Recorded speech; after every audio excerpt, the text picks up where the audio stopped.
This channel does not promote any violent, harmful, or illegal activities. All content provided by this channel is meant for an educational purpose only.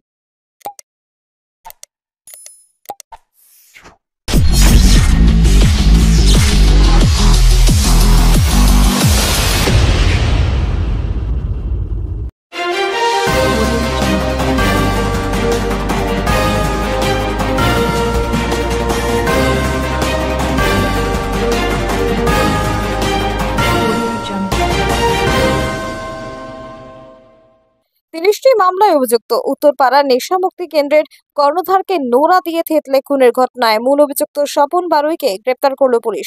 ধৃত স্বপনের বিরুদ্ধে প্রায় 30টি অপরাধের মামলা রয়েছে বলে police সূত্রে খবর। তার মধ্যে একাধিক খুনের অভিযোগও রয়েছে। উত্তরপাড়ার 11 নম্বর ওয়ার্ডের শান্তিনগর এলাকার একটি নেশামুক্তি কেন্দ্রের কর্ণধার ছিলেন মদন রানা।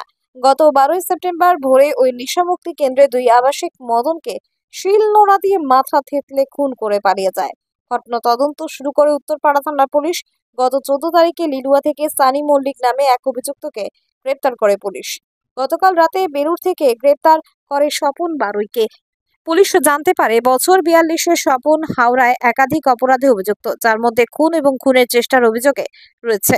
উত্তরপাড়ার নেশামুক্তি কেন্দ্রে থাকায় সময় কর্ণধারের সঙ্গে বাড়ি যাওয়া নিয়ে বচসা হয়।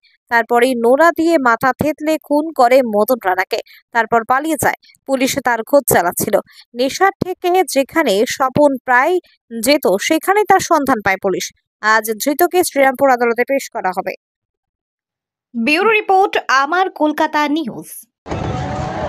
এই মদনকে মারলে কেন গো? মদনকে মারলে কেন? কি সমস্যা ছিল মদনের সঙ্গে?